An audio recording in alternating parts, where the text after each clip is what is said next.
तो बच्चों, आज के लेक्चर में हम लैडर फ्रिक्शन पे सवाल डिस्कस करेंगे। ठीक है, तो लैडर फ्रिक्शन पे सवाल करने से पहले हम एक बेसिक चीज़ समझ लेते हैं कि मानो ये जो प्लेन है, ये पेपर है, ये मान लो अब फर्श है कोई, ठीक है, और ये एक डायरी मैंने रखी, ये मान लो एक दीवार है, ठीक है, दीवार है, और ये मोबाइल मान लो एक सीढ़ी है, ठीक, ये सीढ़ी रखी हुई है। अब सीढ़ी अपने भार के कारण या उस पर कोई व्यक्ति खड़ा हुआ है उसके कारण सीढ़ी कैसे फिसलेगी? सीढ़ी ऐसे ही तो कुछ फिसलेगी, ये रखी हुई है, सीढ़ी फिसलती है इस तरीके से, ठीक है। तो निचला वाला कोना जो है राइट साइड में जा रहा है और ऊपर निचले वाला सिरा जो है राइट साइड में जा रहा है, और ऊपरी सिरा सीढ़ी का जो है वो नीचे की ओर जा रहा है, ठीक है, ऊपरी सिरा नीचे की ओर जा रहा है, ठीक है। अगर इसे मैं फिगर वाइज आपको बताऊं तो जैसे मान लो ये दीवार मान लो और ये फर्श मान लो, ठीक है, एक सीढ़ी यहाँ पे रखी हुई है, ठीक है। अब इसका अपना कुछ वज़न आप मान लो, खाली सीढ़ी रखी, मान लो वेट W, ठीक है। इसका अपना वज़न होगा तो ये दो इसकी टेक है, एक यहाँ पे टिकी हुई है, एक यहाँ पे टिकी हुई है, ठीक है, फर्श पे और दीवार पे, ठीक है। फर्श से रिएक्शन मान लो, प्रतिक्रिया R1, यहाँ से मान लो दीवार से R2, ठीक। अब आपको अगर बोल रखा है कि रूक्ष फर्श है, रफ फर्श है, ठीक है, तो हमने आपको बताया था अगर ये सीढ़ी थी है तो कुछ इस तरीके से ऐसे फिसलती है, मतलब निचला सिरा राइट साइड में जा रहा है और ऊपरी सिरा नीचे की ओर आ रहा है, ठीक है, ठीक। जब हमने सीढ़ी इस तरीके से रखी हुई मानी है तो ऐसे फिसल रही है, ठीक। तो जब ये वाला सिरा, निचला वाला सिरा जो है ये राइट साइड में मूव होगा, राइट साइड में मूव होना चाहेगा, तो घर्षण बल जस्ट अपोजिट साइड में लगेगा, जस्ट अपोजिट, विपरीत दिशा में, μ/r1, म्यू मान लो घर्षण गुणांक का, ठीक। और अब ये ऊपरी सिरा नीचे की ओर अगर फिसलेगा, अगर ऊपरी सिरा नीचे की ओर फिसलेगा, ठीक है, तो ऊपर की ओर घर्षण बल लगेगा μ/r2, ठीक है। म्यू घर्षण गुणांक अगर सेम है, अगर दोनों के अलग अलग हैं, दीवार और फर्श के, ठीक है, तो इसका हो जाएगा μ1, इसका हो जाएगा μ2, ठीक है। एक बात तो ये हो गई। अगर आपसे बोल दिया जाए कि दीवार चिकनी है, तो आप जब चिकनी बोल देंगे तो घर्षण गुणांक होगा ही नहीं, तो आप ये वैल्यू नहीं लोगे, ठीक है। इतनी सी बात समझनी थी आपको। आगे हम सवाल डिस्कस करते हैं, ठीक है। अब सवाल जो दिया गया है, पहला सवाल है कि एक 10 मीटर लंबी तथा 20 न्यूटन भार की एक समान सीढ़ी को चिकनी ऊर्ध्वाधर दीवार तथा रूक्ष फर्श पर इस प्रकार रखा गया है कि इसका निचला सिरा दीवार से 8 मीटर की दूरी पर स्थित है। ये सीढ़ी ठीक फिसलने ही वाली स्थिति में है। ज्ञात कीजिए फर्श तथा सीढ़ी के बीच घर्षण गुणांक, फर्श तथा सीढ़ी के बीच संपर्क सतह पर घर्षण बल, ठीक है। इन्होंने बोला है कि एक 20 न्यूटन भार की सीढ़ी है जिसकी लंबाई 10 मीटर है, वो दीवार और फर्श पर टिकी हुई है। फर्श चिकना है, फर्श खुरदुरा है और दीवार आपकी चिकनी है, ठीक है। तो आपको, और जो निचला सिरा है उससे दीवार की दूरी है 8 मीटर, ठीक। तो इन्होंने बोला है घर्षण गुणांक ज्ञात कीजिए और घर्षण बल ज्ञात कीजिए, ठीक है। तो सिंपल है, सबसे पहले आप क्वेश्चन के अनुसार फिगर बना लो, एक आपने, ठीक है। ये हो गई वॉल और ये हो गया फ्लोर, फर्श और दीवार, ठीक। ये फर्श हो गया, ये दीवार, ठीक। ये हो गई लैडर, सीढ़ी, ठीक। अब आपने माना सीढ़ी का माना क्या, गिवन ही है, सीढ़ी का भार कितना दिया हुआ है, 20 न्यूटन। गुरुत्व केंद्र आप पढ़ोगे आगे के चैप्टर में, गुरुत्व केंद्र, सेंटर ऑफ ग्रेविटी, किसी भी चीज़ का भार उसके सेंटर ऑफ ग्रेविटी से एक्ट होता है, ठीक है, ठीक। तो गुरुत्व केंद्र, ये सीढ़ी का गुरुत्व केंद्र हमने मान लिया G, ठीक है। किसी बॉडी का भार जो है उसके सेंटर ऑफ ग्रेविटी पे लगता है, गुरुत्व केंद्र G, ठीक। दूसरी बात, सीढ़ी को बोल दिया AB, ठीक है, इसे बोल दिया C, ठीक। उसके बाद इस पॉइंट को बोल दो आप ई। ठीक, अब भाई यहाँ से फर्श से जो प्रतिक्रिया आएगी वो मान लिया आपने R1, ठीक है, और दीवार से जो प्रतिक्रिया आएगी वो मान लिया आपने R2, ठीक। और आपको सीढ़ी की लंबाई क्या बोली गई है, 10 मीटर, तो ए बी आपने सीढ़ी मानी है तो ए बी की लंबाई हो गई 10 मीटर। और आपसे बोला गया है कि निचले सिरे से दीवार की दूरी मतलब ए सी, निचला सिरा ए है, दीवार ये है बी सी, तो यहाँ से यहाँ तक की दूरी कितनी हो गई, ए सी कितनी गिवन है आपको, 8 मीटर गिवन है यहाँ क्वेश्चन में, 8 मीटर, ठीक। उसके बाद आपने मान लिया कि घर्षण गुणांक जो है वो म्यू है, म्यू, ठीक। किसके बीच में, फर्श और सीढ़ी के बीच में घर्षण गुणांक म्यू है, ठीक। और कुछ गिवन है और कुछ नहीं गिवन है, ठीक। अब आपको इसे सॉल्व करना है, बहुत इजी है। जनरल कंडीशन ऑफ इक्विलिब्रियम साम्यावस्था की जो कंडीशंस है वो आपको लगानी है और सवाल आपका इजीली सॉल्व हो जाएगा। सबसे पहले आप लगाओ सिग्मा x बराबर 0। सिग्मा x बराबर 0 मतलब जितने भी हॉरिजॉन्टल दिशा में, ठीक है, क्षैतिज दिशा में बल लग रहे हैं सीढ़ी के ऊपर, उनका बीजीय योग अलजेब्रिक सम 0 होना चाहिए, ठीक है। तो कौन कौन सा लग रहा है, एक R2 लग रहा है, दूसरा बल मैंने शो नहीं किया, भूल गया मैं। दूसरा बल क्या है, जब सीढ़ी इस तरीके से फिसल रही है और ये रफ बोला गया है, रुक्ष बोला गया है, तो जस्ट इस दिशा में, राइट टू लेफ्ट क्या लगेगा, घर्षण बल क्या लगेगा,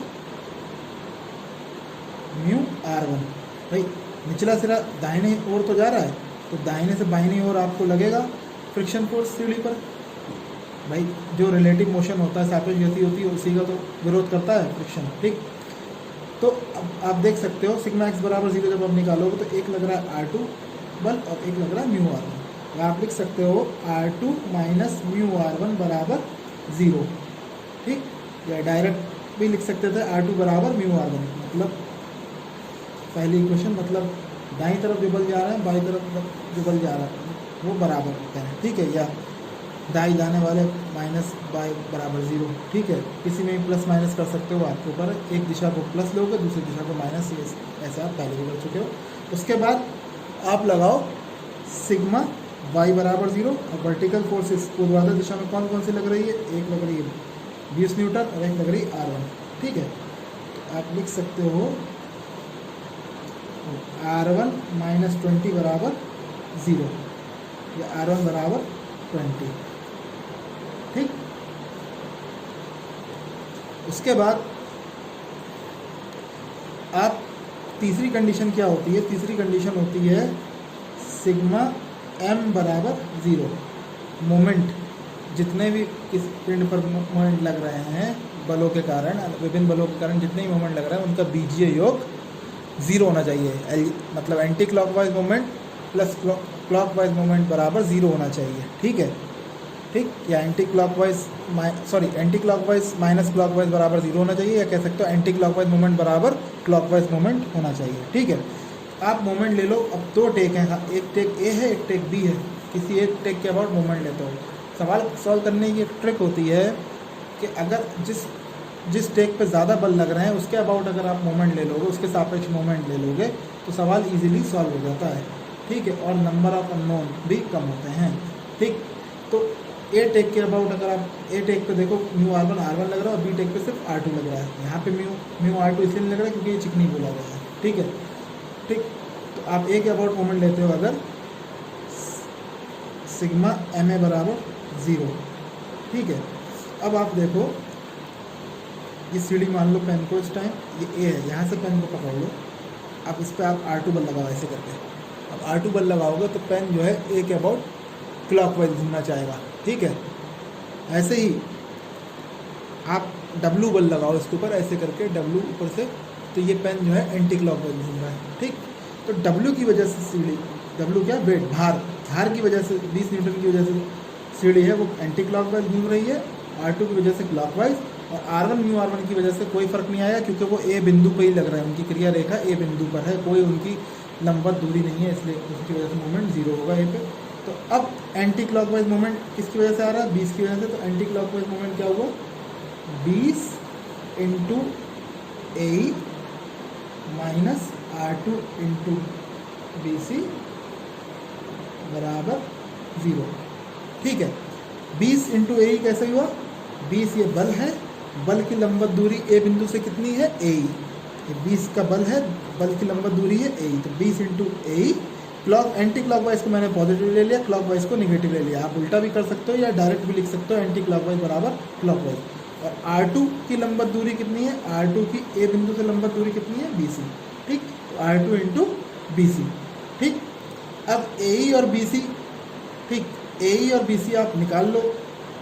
AE और BC कैसे निकाल सकते हो, BC आप पाइथागोरस थ्योरम से निकाल सकते हो। BC हो जाएगी under root AB square minus AC square.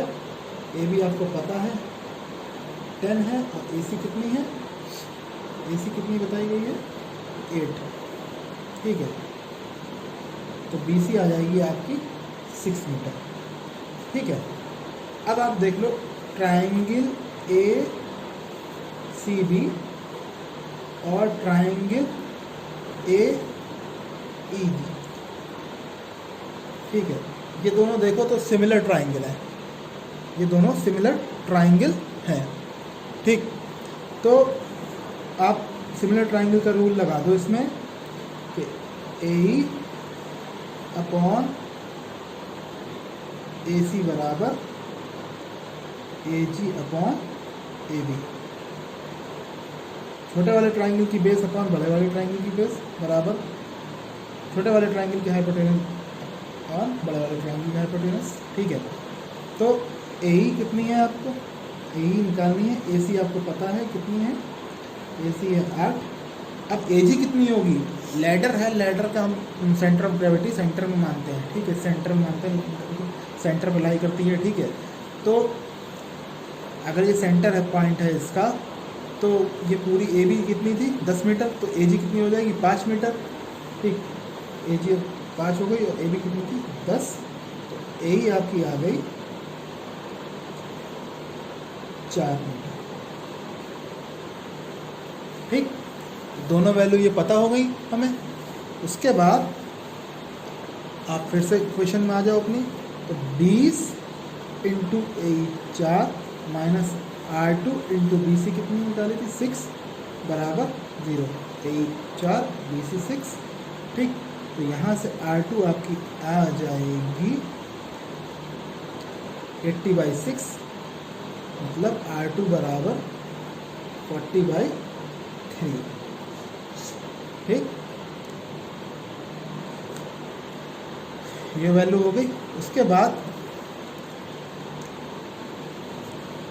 इसे आप इक्वेशन 3 मान लो। ठीक, अब इक्वेशन 1 में क्या था, R2 बराबर म्यू R1 था इक्वेशन 1 के हिसाब से। ठीक है, और R2 की वैल्यू कितनी है 40/3 समीकरण 3 से। ठीक है, बराबर म्यू इंटू R1। R1 की वैल्यू कितनी थी 20 इक्वेशन 2 से।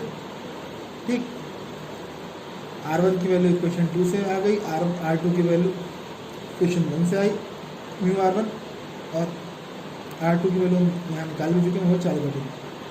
जब आप इससे निकालोगे तो ये बनेगा म्यू बराबर 2/3।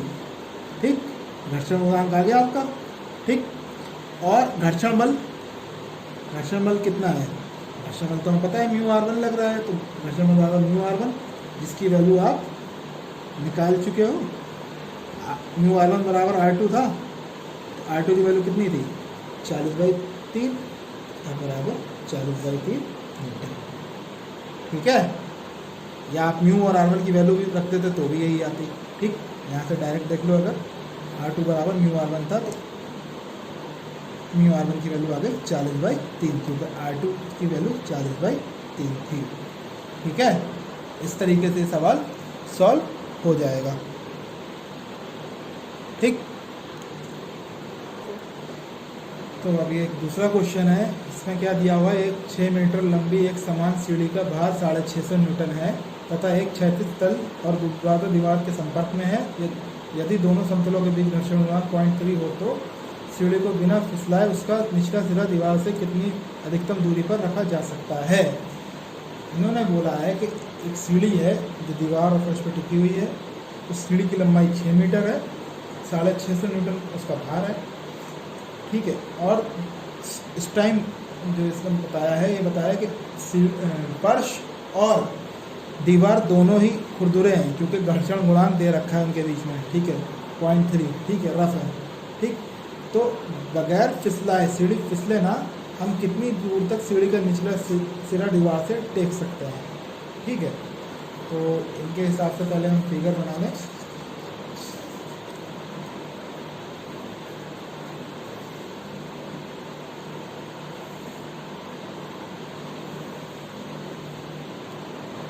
मानी सीढ़ी हमने ए बी सीढ़ी मान ली, बी सी दीवार है और ए सी फर्श है, ठीक।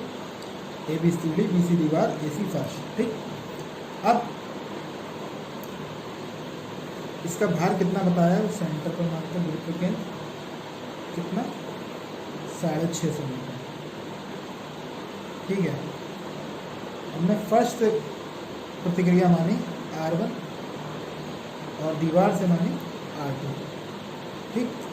अब ये कुछ इस तरीके से फिसलती है सीढ़ी, ऐसे, ठीक। ये वाला सिरा राइट साइड मूव हो रहा है, इसमें म्यू R1 लगेगा, राइट टू लेफ्ट, भाई ये दाहिनी तरफ जा रहा है तो बाई तरफ बाई और घर्षण बल लगेगा, ठीक है। म्यू है घर्षण गुणांक, ठीक। घर्षण गुणांक दोनों में सेम है, इधर भी फर्श पे भी और दीवार पे भी, ठीक है। और ये सिरा नीचे की ओर जाता है, ऊपर वाला सिरा नीचे की ओर जाता है तो घर्षण बल ऊपर की ओर लगेगा, ये हो गया म्यू R2, ठीक है।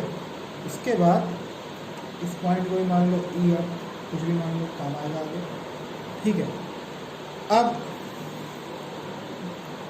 आपको क्या करना है, सबसे पहले इक्विलिब्रियम कंडीशन लगानी है, क्योंकि इसने बोला फिसलने ही वाली है, यही तो बोला है क्वेश्चन में, या नहीं, इसमें बोला है कि बिना फिसलाए, मतलब फिसले ना। अब बिना, हम लिमिटिंग इक्विलिब्रियम मतलब सीमांत संतुलन में करते हैं कि फिसलने की स्थिति में होती है इक्विलिब्रियम में, ठीक। फिसल नहीं रही है, फिसलने की स्थिति में, कह रहे बिना फिसलाए, बात वही है बिल्कुल, ठीक है। सीढ़ी फिसले ना, बस रुकी रहे, ठीक। मैक्सिमम से मैक्सिमम हम ये निचला सिरा ए जो है कितनी दूर रख सकते हैं बीसी दीवार से, बीसी दीवार से ए कितनी, मतलब आपको क्या निकालना है यहाँ पर, आपको AC निकालना है, क्या निकालनी है आपको, AC निकालनी है इस क्वेश्चन में, ठीक है। आपको ए भी पता है, ए भी आपको पता है 6 मीटर है, AC आपको निकालनी है, निचला सिरा कितनी दूर रख सकते हैं, ठीक है। तो सबसे पहले सिग्मा x बराबर 0, हॉरिजॉन्टल फोर्सेज जितने भी लग रहे हैं सीढ़ी के ऊपर, क्षैतिज दिशा जितने बल लग रहे हैं उनका बीजीय योग या अलजेब्रिक सम 0 होना चाहिए। तो क्या इक्वेशन बनी, R2 माइनस म्यू R1 बराबर 0, ठीक, या R2 बराबर म्यू R1, ठीक है। तो R2 बराबर 0.3 R1, ठीक है। R2 बराबर 0.3 R1, ये इक्वेशन नंबर 1 मान लो, ठीक। अब दूसरी साम्यावस्था की कंडीशन जो होती है, सिग्मा y बराबर 0, ऊर्ध्वाधर दिशा में जितने भी बल लग रहे हैं उनका अलजेब्रिक सम या बीजीय योग 0 होना चाहिए, 0 होना चाहिए। कौन कौन सा लग रहा है, एक 650 न्यूटन लग रहा है, एक R1 और म्यू R2, ठीक। इक्वेशन बन गई R1 plus mu R2 minus 650 बराबर 0। इनकी दिशा सेम है, इसकी दिशा विपरीत है तो माइनस कर दिया, बराबर 0, इनका बीजीय योग 0 होना चाहिए, ठीक। अब R1 प्लस म्यू की वैल्यू 0.3, म्यू हमें गिवन है 0.3, ठीक है, 0.3, और R2 की वैल्यू पहले समीकरण से 0.3 R1 माइनस 650 बराबर 0, ठीक।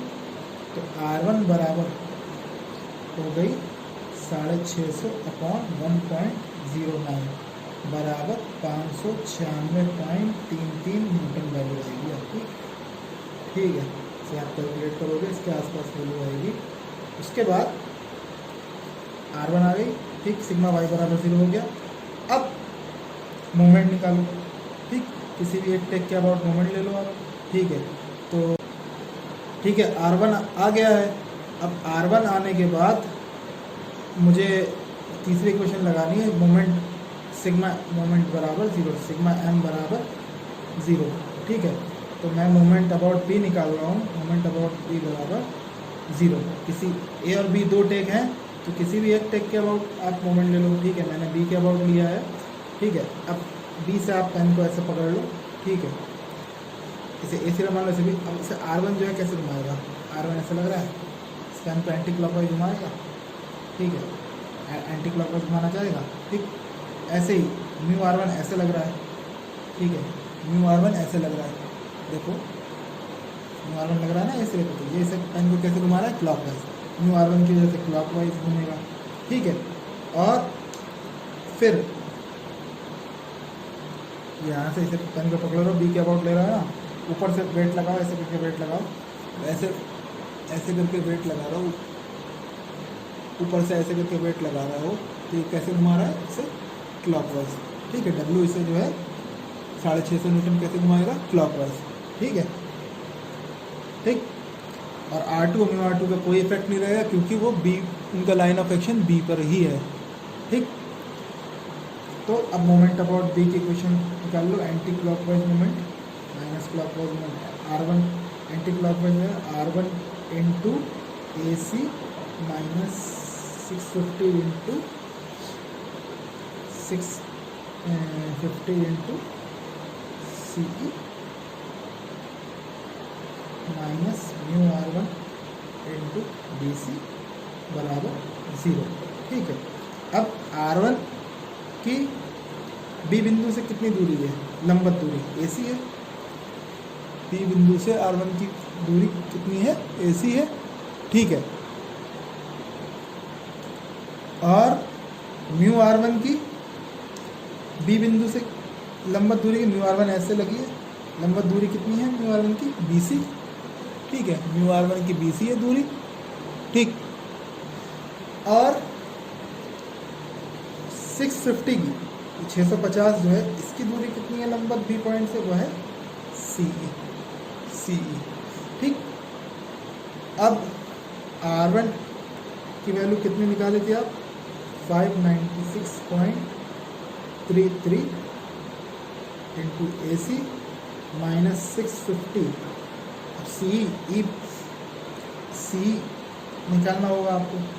CE निकालने के लिए आप क्या करो, सी निकालने के लिए आपको क्या करना है, ट्राइंगल AEC और ट्राइंगल ACB में आप देखोगे, अगर आप लिख सकते हो सिमिलर ट्राइंगल रूल से AE अपॉन AC बराबर AG अपॉन AB। ठीक है, AE अपॉन AC बराबर AG।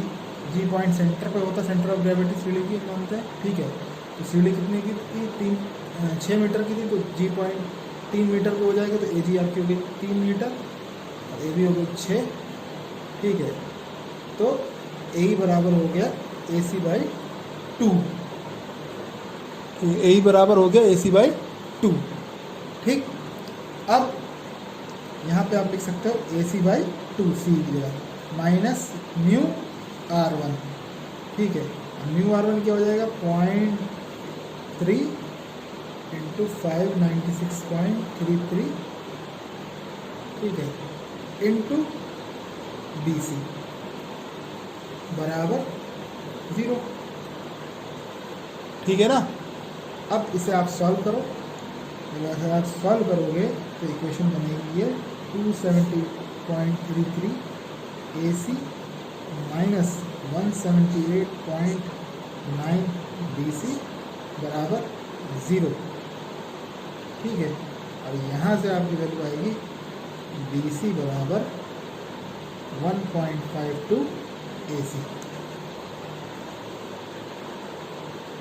ठीक है, ये वैल्यू हो गई आपकी। ठीक, इक्वेशन 3। ठीक, ये वैल्यू आ गई आपकी। अब BC और AC में रिलेशन हमें पता चल गया। अगर अब हम पाइथागोरस थ्योरम लगा दें पाइथागोरस थ्योरम लगा दें। पाइथागोरस थ्योरम के हिसाब से क्या होगा, अगर ट्राइंगल में आप देखो